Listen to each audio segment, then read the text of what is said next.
So I think you all would agree we have a lot of food for thought based on what Kevin just shared with us.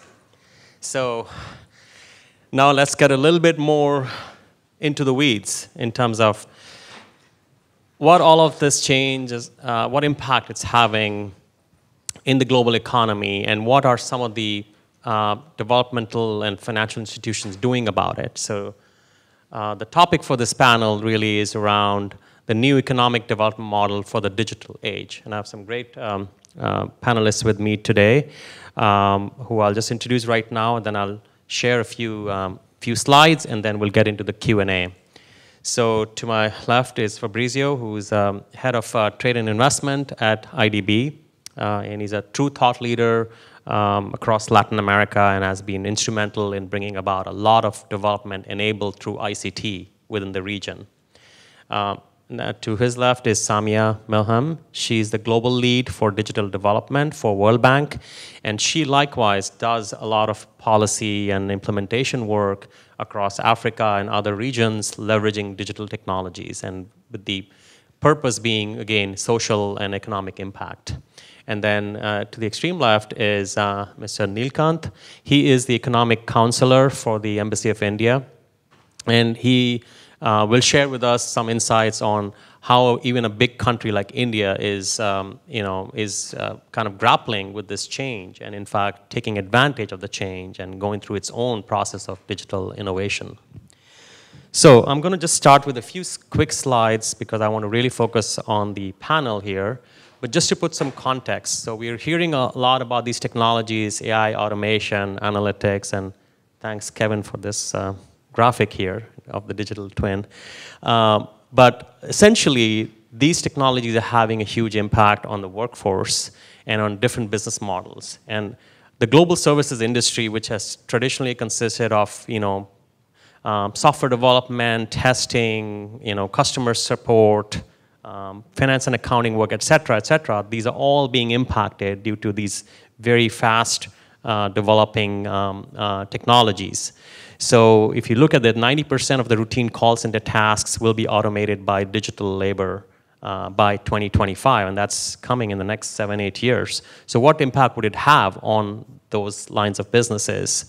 50% of Fortune 500 companies are already piloting automation programs in some form or another, but it's still at the early stage.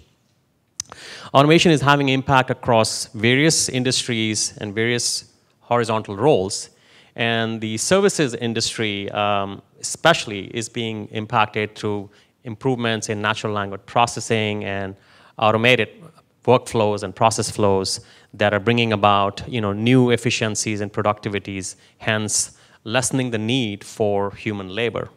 So RPA and BPM tools are kind of increasingly disrupting how even large service providers like Xerox and Sutherland and others, how they staff up their call centers to service their clients. And then chatbots, digital analytics, et cetera, et cetera. So there's a whole slew of technologies coming in and really impacting jobs across different categories. So what's the future of automation? Are we going to see these kind of empty factories, shop floors, like it happened during the Industrial Revolution? And that's some of the questions we're going to go through during the panel, of course. But emerging economies are especially vulnerable due to this change. Because we're seeing that the fundamental economic model of cost arbitrage is now being offset through automation, or at least partially offset.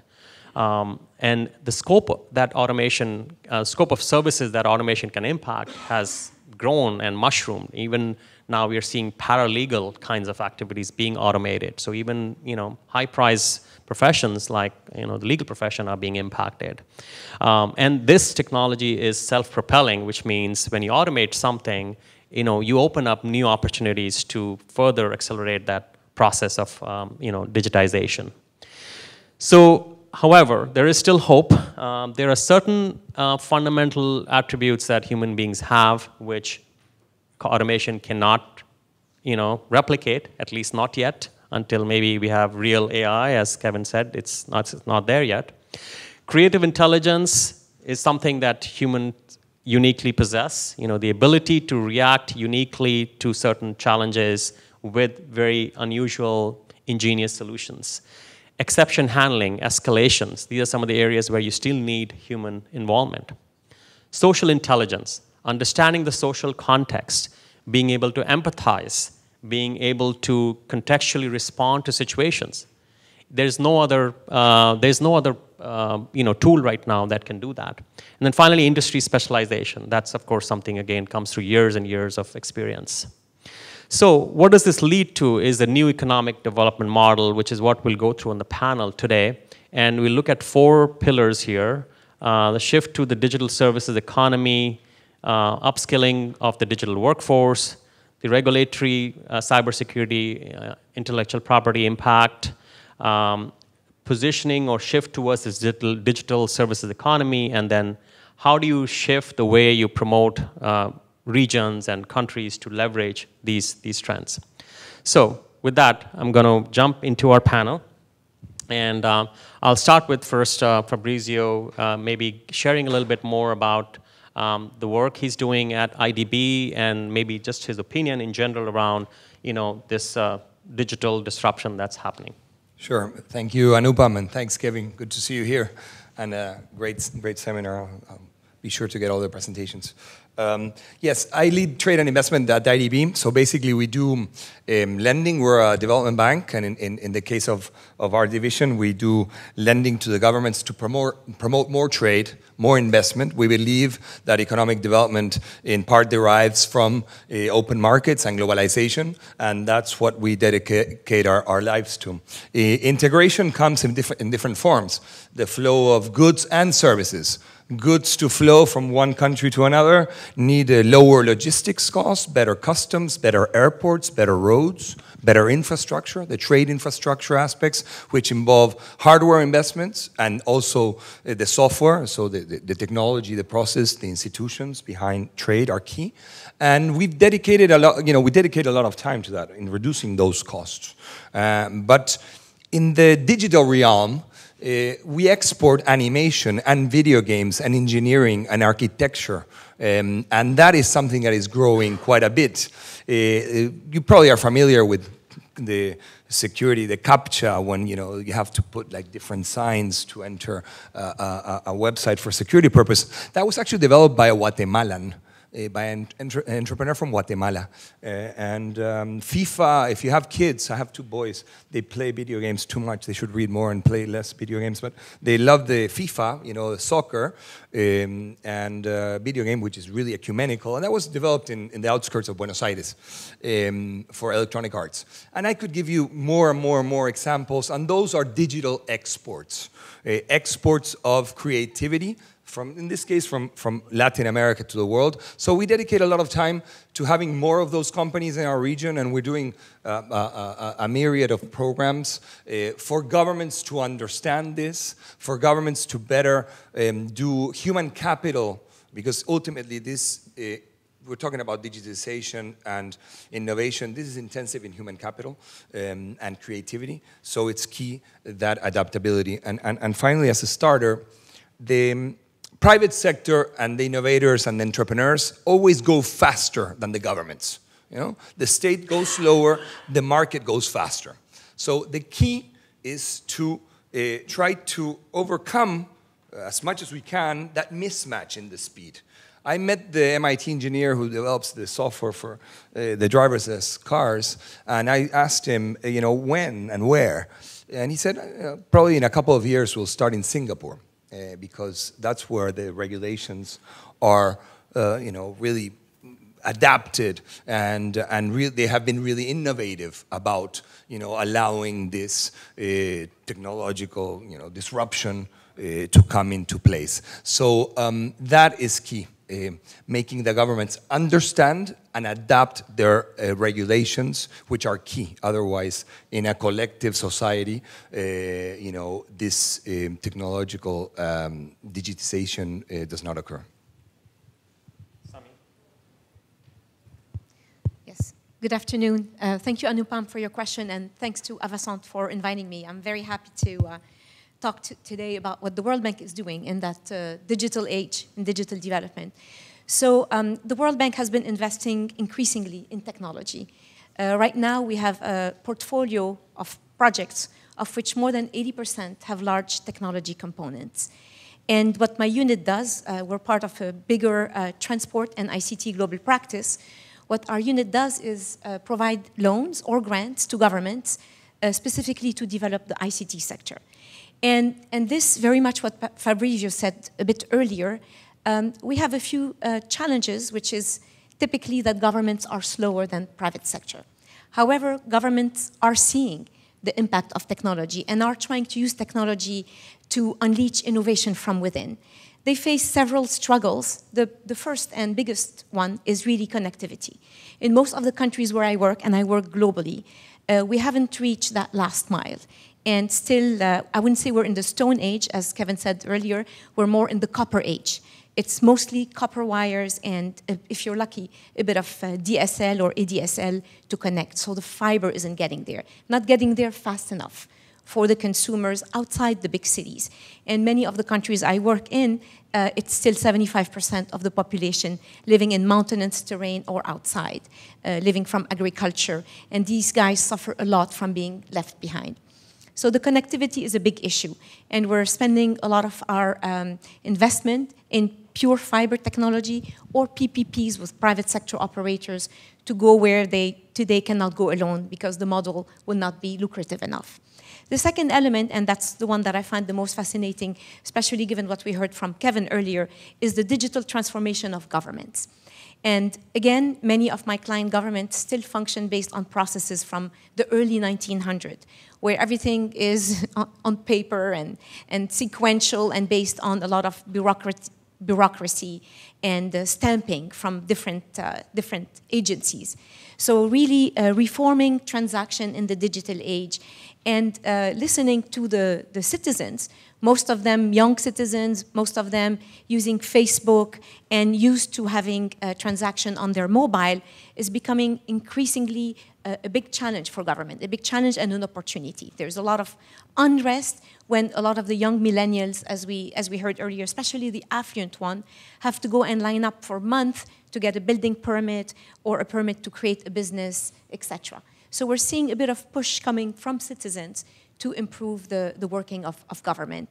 And here again is where, and I have several countries that Avhad has worked on, countries like, for instance, Rwanda, like Kenya, like Vietnam, where the government's really making ICT a priority in its 5-year or 6-year strategy, however government plans, is very important. And ministers of ICTs, who are our typical clients, are part of these millennials that are, very knowledgeable. They all have PhDs, sometimes from the States, in technology, but their voice is not powerful enough. And we often find that having the ministers of finance or the prime ministers behind putting technology as part of an important pillar of investment in the country long term is really key to success. The third element that we are investing in is innovation. And again, we go back to all the 3 stages that Kevin mentioned earlier. And as I said, we're not even we're still at the very beginning for many of our clients. But the reliance on local youth and local skills is so important. And for many of our clients, English is not the language. So here is a great opportunity to create content in the local language where you really need you can create a lot of opportunities for employment, for both government-led projects, but also private sector. So amazing opportunities. And the caveat that I want to bring in, because I want to link a bit to the discussion with Kevin, how to create all these needs that we see within our client governments. How do we link all this youth that has talent, sometimes doesn't have all the skills, needs to be skilled, and create jobs and opportunities? I think that's the biggest question. And right now, as we speak, OECD is having a 2-day meeting on the skills needed for the digital age. And we should all be part of that conversation because I see a lot of it coming from the private sector. Private sector knows what they need. They know what kind of skill gaps they have. They are the ones doing the sourcing. So they're very powerful to influence governments in terms of reforming and modernizing education, let it be basic or lifelong for adults. So this is part of what we do. Thank you, Samia. Good afternoon. Good afternoon. It was a wonderful presentation by Kevin and then Anupam leading to this discussion.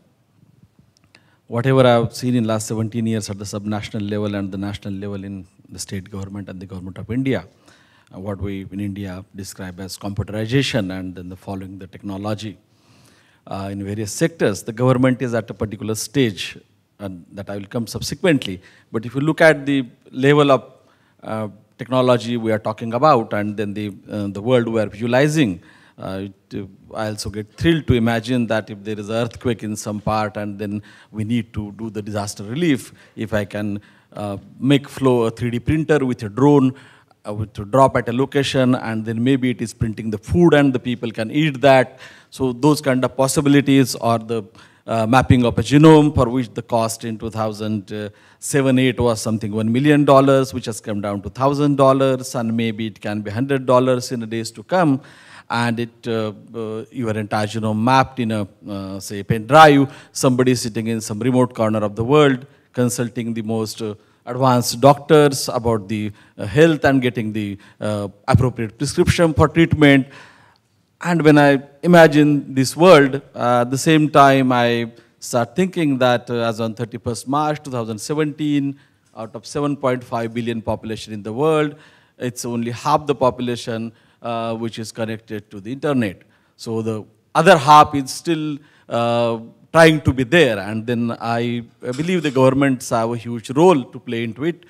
And when you talk about the jobs or the business of the future, one future business is what the Kevin spoke about, but then there is a huge opportunity to reach out to those half the world, the 50% of the population, which still has to come to the internet to understand the world, to, as we keep talking, that technology is a big equalizer, but what kind of opportunity it has for those leftover people so far, and how it is going to integrate with the society we are talking about, with the future we are talking about, whether they are going to cope up with this change, because the people who are part of it, when they find it difficult to go forward, what kind of challenges this kind of society has in store for us, with the societies where the 40%, 50% of the population, the primary occupation is agriculture, whether a level of mechanization in agriculture has reached, but do we imagine the robots driving the tractors and then the combine harvesters, then collecting the food grains and dispatching it, and then those human beings have to be relocated at in some occupation. Though the dislocation may not be new to the humankind, because as we have discussed earlier, we have seen the transformations into industrial age and the Renaissance. But there we got a time of a generation or two generations to get ourselves adjusted to the change. Here, what kind of periodicity which we look for adjusting to that change, and what the basic minimum the governments can do at this stage. If you look at the campaigns in some of the governments, the effort is to give an internet access to every citizen. So can we have a high-speed internet access to every citizen? That could be the first challenge. Second, can we give an unique identity to a citizen which will be online, which will be unique, which can be carried throughout the life, and which can be authenticated whenever required? Can an individual have a space in a digital platform, maybe on a public cloud, which can be shareable, and whenever required, he can access to those documents? Is it possible for us to facilitate the citizens in a way that they are not physically required to go to or travel to the offices, but by sharing the data on the cloud, their requirement to submit the documents and access the common services which government is to provide is easily accessible and easily possible to do? And whether the government can transfer the social security benefits or subsidies to the citizens online to their direct accounts, for which if you have a unique identity, if you have access to the internet, if you have a bank account, and if your mobile number, your bank account, and your unique identity, if they are linked, if you can be empowered as a citizen to be part of this revolution. I think this is the basic question for half the citizens of the world, and maybe the governments which have to work in this direction. That's what my... Thank you. So as we've discussed, I mean, digital is having a tremendous impact both on governments and emerging economies. and private sector. But at the base of the pyramid is the workforce. This is the workforce, and especially the coming millennial workforce who are going to power the next generation, right? So my question to the panelists is, with all this happening in terms of automation and shift in the economy, what is the impact on the workforce, and what kind of skills are needed in the coming few years to succeed in this digital economy? Yeah, sure. That's a great question, because as we were saying before, at the center of this is innovation and human capital. Actually, I'm more optimistic about the developing world, Latin America in particular. We have 50+ internet access of the population. We have 5 of the 10 countries that spend more time in social media are in the region, and I see many good things happening. And I also see good things happening with the governments and human capital. In Uruguay, for example, we're doing finishing schools. So we're involving the private sector in the services sector, in innovation, through public-private partnerships to determine the curricula of what they need, because they know better. The private sector, the employer, they really know what they need. You guys know what you need. But you need the government to facilitate that, to convene the students, to pay part of the bills. Then the private sector will employ. That's what we call finishing schools. We borrowed it from India. The IIT in India produces, of course, great engineers, but they needed the finishing skills to adapt and in the labor force. So we borrowed it from Bangalore. We tropicalized it, and that's going very well in the region. Argentina has a program, 111,000, which is 100,000 programmers, 10,000 engineers, 1,000 business leaders, which they're training in a period of 3 years, and the 111K, and that's going very well. We're providing support there as well. So I think, again, in being human capital at the center of this, the governments have to react, and it won't be done in the traditional way. It will require agile governance. We apply agile methodologies when we develop technology. Well, the governments have to be agile in how they react to this. And that involves, regulation. Uber is having a hard time in many countries, right? In Latin America, you go to Bogota and you're fine. In Montevideo, you have to get in the front seat, because if you're in the back seat, they recognize it's an Uber, and then there's a problem. In some cities, there are riots because of Uber. So how to deal with the sharing economy and how to regulate? Is it through self-regulation? I met actually the person that coined the term sharing economy, professor at NYU. I had a long chat with him, and he's advising the US government as well as UK, and it's not resolved yet, no? I mean, it poses various challenges on how technology will be adopted in a collective fashion. So you can have, these disruptors that are going faster than anyone else, but for the technologies to be adopted, you will need this transparent, agile regulations, and you need to develop a link and a bridge between public and private. That's what we're doing at IDB at different levels. We have the Americas Business Dialogue, in which any company in the digital realm can join, that is here, and we have a working group there with Uber, PayPal, Airbnb, Mercado Libre, Globant, all the ones from Latin America as well, to discuss these issues. It's a public-private mechanism of dialogue in which the presidents of the hemisphere meet every 3 years, and within that working group of the digital economy is when they talk to the governments. The last one, we had Mark Zuckerberg and Obama, and there was a really good discussion there between the leaders of the region. So we have to create those channels of public-private, not confrontation, but dialogue and joint solutions. We have to involve the private sector in the solutions of regulations and human capital. The government cannot do it alone, and the innovators and the Silicon Valleys, which are not only in Silicon Valley, they call it Chilecon Valley in Chile, with Startup Chile. That's very interesting what's going on there. And entrepreneurs from California are actually receiving grants from the Chilean government to do startups. A similar thing is occurring in Uruguay and Argentina. I don't know if you've gone to Medellin. Kevin has gone, and you have. It's quite an entrepreneurial and amazing place. So I see a bright future for the region and for the Americas. And technology, globalization, progress is irreversible. When we had the ATM machines coming, oh wow, the banks, the bank tellers are going to be out of jobs. All of a sudden, actually, it reduced the cost of running bank branches. It increased the number of banks, and it increased the number of jobs in the banking industry. So this scare, of technology and automation, new jobs will be created. The key is which jobs will be created, and the basics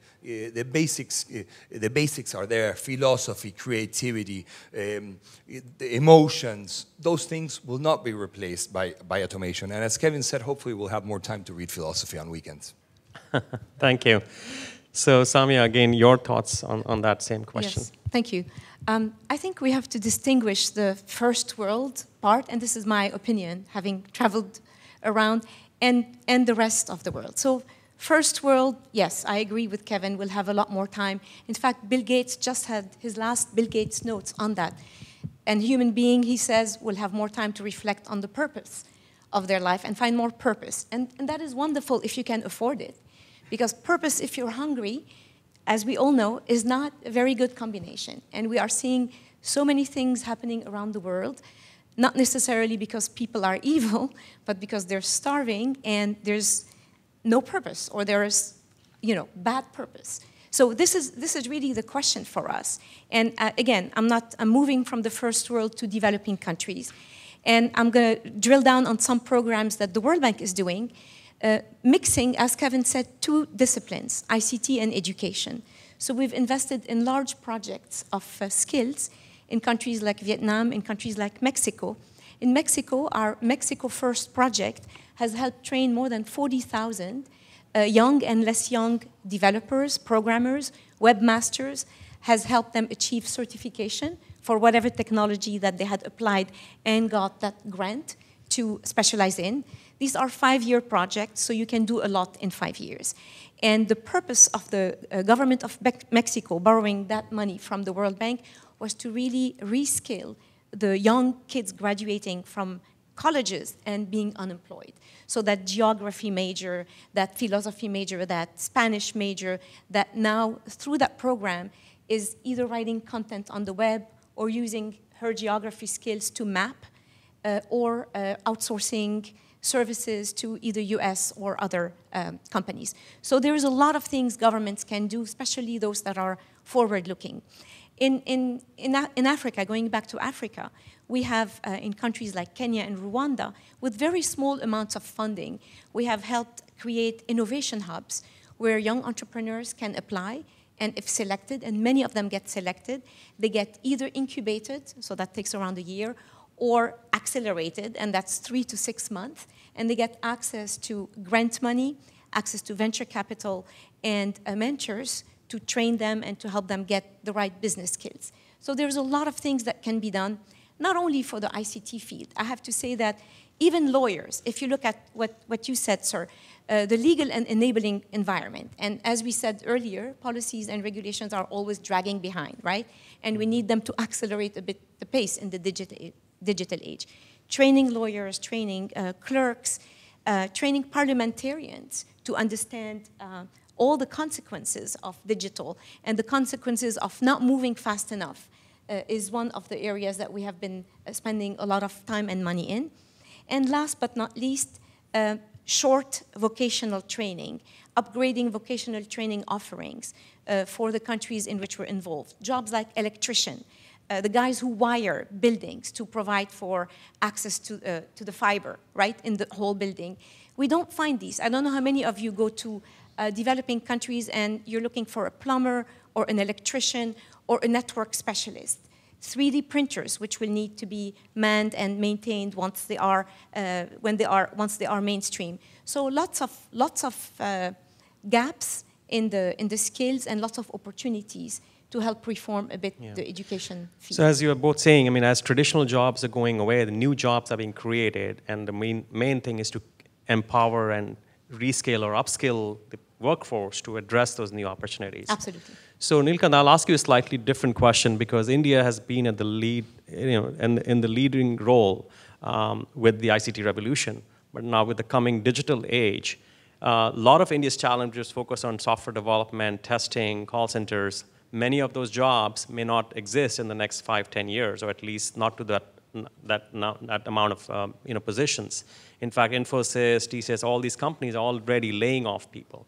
So how can India now lead in this digital revolution by reskilling its workforce? And what can other regions and countries learn from that? I think Indian workforce has to be a part of a global workforce. It will be difficult, I think, as on date and in times to come, to distinguish any workforce as an Indian workforce or American workforce. It is going to be a global workforce in a digital world. So in the job profile changes, the basic question you asked, I believe that the days to come, people will have to will focus on the IT as education and as a requirement due to automation will become secondary, because IT may remain an essential skill, but the core competence has to be from the other sectors. So that the way the jobs and the skill development should move, that your core competence will come from the other field, and the IT will just remain a essential skill that is required to speed up the development. So once these things happen, as I said in my initial comments, that the works which get displaced initially, it has a big responsibility or a big job opportunity to bring that half a world at par or to connect with this world. So that will have a transitionary phase where a lot of opportunities will be there to connect to the people who are left behind so far, to bring them into the main course, and secondary, and at the second level, even to manage the people who are part of the movement today, but those are definitely going to feel left behind in days to come. So how to manage these two sort of the sets, that is going to be a big challenge for the workforce. The third thing, as you in your presentation you said about the judgment part. So with the automation is going to go into the emotions and the judgments, if it is going to be clinical or more automated, then maybe even the jobs not only in the direct digital field, but even the associated fields like legal firms, if you believe that the evidence recorded or the charges leveled can be fed to the machines, and with the help of the citations and the case laws which were there, if you can have a better and a more impartial judgment, which we may have to find a human value into it, but if that judgment can be more impartial. So the jobs may be created into other fields where we need to evaluate and feed the machines in initial phase.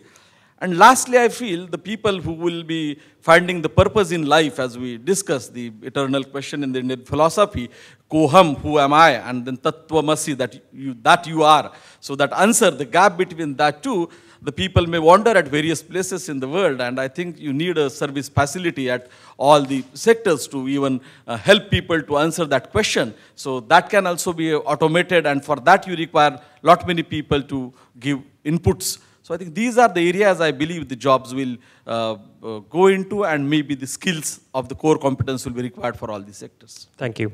So we all agree that there is now a need for a new economic model.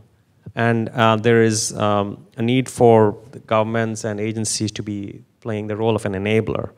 But what are some of the policy shifts, and what role do you see these multilateral institutions playing in enabling this digital economy in the context of what we've just talked about? Yeah, companies in the digital world, they need intellectual property protection. They need stable rules of the game. They need tax incentives.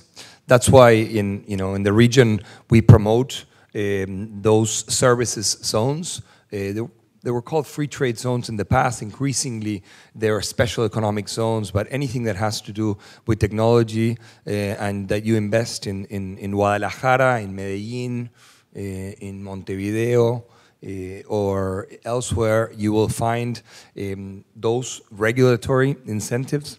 Another, in terms of investment promotion, which we've worked together, Anupam, with Avhad, and we're working in the region on investment promotion in the services sector. I think there's also a field for great growth. It's digital promotion. The investment promotion of the past does not work.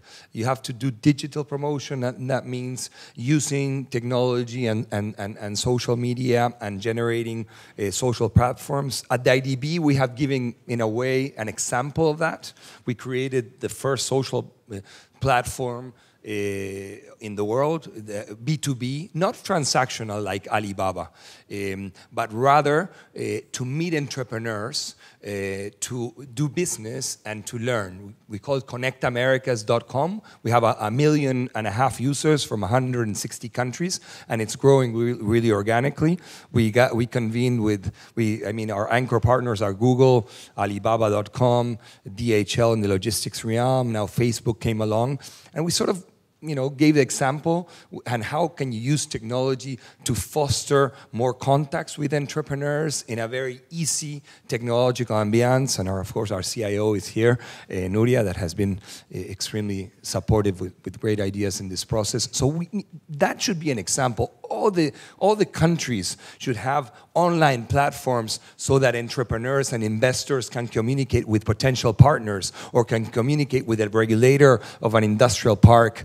And so we really have to change the way we think. Another thing is what we call servicification.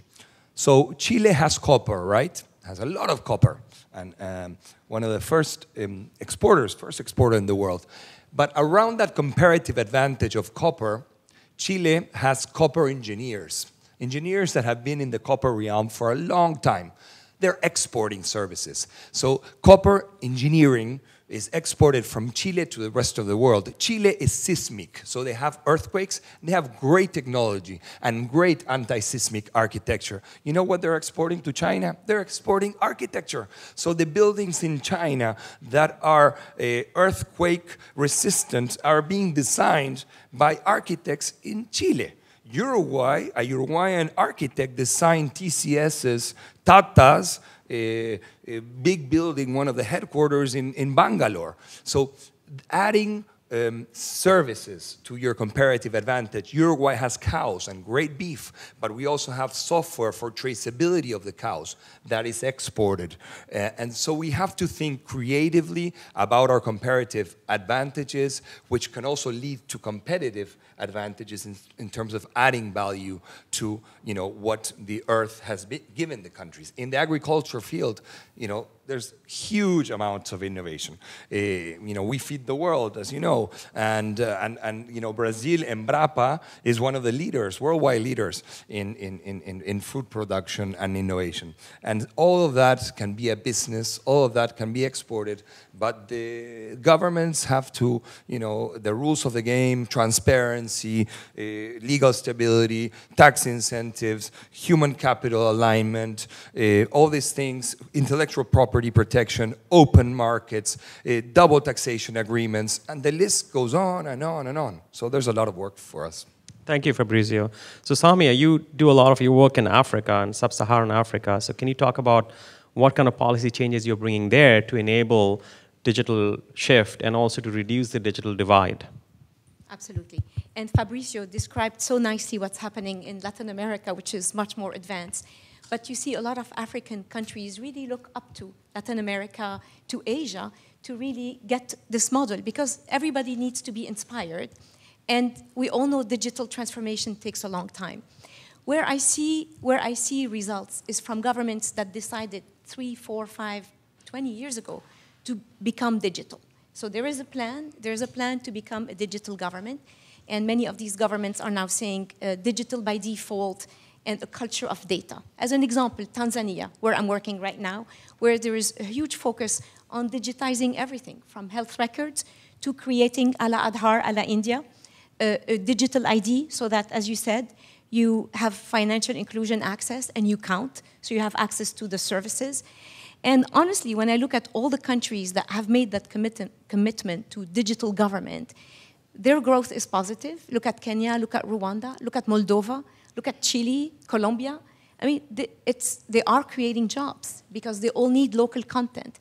And at the same time, they are creating a lot of alliances with their private sector. They're helping create jobs, create contracts. They're helping map their own country, so it is helping investors. It is definitely helping tourism, from what I see in countries in Africa. Once you start to map, the whole innovators start to invest in hospitality, in creating conference centers, and let's face it, companies like to go in an exotic place to have retreats. So you're seeing that happen right now in countries like Rwanda. It's becoming a conference center, whereas 20 years ago you had terrible things happen there, the genocide. So the first thing is the long-term commitment from a government to go digital, and that requires a lot of political mobilization, and we all know it's not very easy, and sustain that through different presidents, leaderships, etc. The second one that I see really helping is, and we're seeing that example in Kenya, for instance, and even in Burkina Faso, a very poor country where I currently have a project, is citizen engagement. When citizens understand clearly the plans for the governments to go digital, when they see how this will facilitate their citizen-to-government interaction, say to obtain a paper, a license, a birth certificate, citizens rally with government and start to provide, instead of going against them, and start to provide suggestions, start to rally around and use the service, because the biggest nightmare in a big digital transformation project is to create services that nobody's using, and this is often the problem. So the citizens participate in the design, they use it, you even have an intergenerational type of support system where you see in schools kids help the teachers and help the parents to access the service online. And the third element, which is really essential and not enough investment goes in because it's related to education, is really capacity building at all levels. And so we're seeing countries where there is a lot of investment in training civil servants, in sending them to visit other countries that have done it. For instance, Morocco is now sending its civil servants to India to check on the Adhar EID system. Morocco is trying something similar, and to Chile, where they are big fans of the electronic procurement that has been very successful in Chile for more than 10 years. So if organizations like the World Bank, like Inter-American, and private sector can fund such exchanges, I find this extremely impactful. And last but not least, investment in programs that allow very bright students to get scholarships, so that the rural students in remote areas can indeed graduate and get computer science degree or other in the big cities where they cannot today. And this can be all embedded in educational loans, grants, or whatever you call it. Okay, thank you, Samia. So we are actually running out of time, but quickly, Mr. Nilkanth, if, I mean, two things that came, that we mentioned earlier, one is Aadhaar, the universal ID, and the other is the shift towards a cashless economy where India has again taken bold steps. Can you just quickly, in maybe 30 seconds, talk about what Indian economy can share with other developing regions in terms of creating a digital economy that works for everyone? Yeah, sure. As we understand that, and it's one of the fastest growing economy in the world. We have grown 7.5, 7.1 in the recent past. This year it was 6.1, but we are pretty sure that with the implementation of the goods and services tax, which is again possible because of the strong IT network, which will become reality on 1st July 2017, we hope to grow 7% plus in years to come. And if you look at the work on the digital side, as I explained in the initial comments, that what the government has a campaign called the Digital India, in which the objective is to ensure that the maximum people get the digital identity. So far, Aadhaar, which is the unique identity for the individuals, which is biometric, in a population of 1.3 billion, 1.15 billion people already have a Aadhaar, a unique identity with them. In last 3 years, government is able to open 280 million new bank accounts so that the people are connected to the banks, which so far were not connected to the formal sector. If you know that we have 1,000 million plus, a billion and a billion plus mobile phones in India, though around 30% are smartphone and 70% are the basic phone. But with the applications like Bhim, India could actually give a UPI interface to the people who can do the financial transaction even using the basic phone. So the integration of an identity with a bank account, unique identity, a bank account, and your mobile phone. So the combination of these three things has actually unleashed the potential in the economy to the great extent. And so wonders in waiting, that kind of a scenario, the best opportunity for the investment. We already got the highest investment for the last year in the world, the highest capital flow to India in last year. So in this scenario, the government's continuous commitment to achieve these objectives and digitizing the country, upgrading the skill of the people with various missions like Skill India, you have got to have the boost in the manufacturing, the schemes like the Make in India. So all these things going in tandem and with a very strong leadership, I think India is the destination. Thank you very much. So this is a great panel, and I think as we all agree, digital revolution is happening, and with institutions like IDB, World Bank supporting, and India kind of showing the way, I think there is a lot of hope. But a lot of work still needs to be done, and hopefully, collectively, we all can do that. So thank you again, and a big round of applause.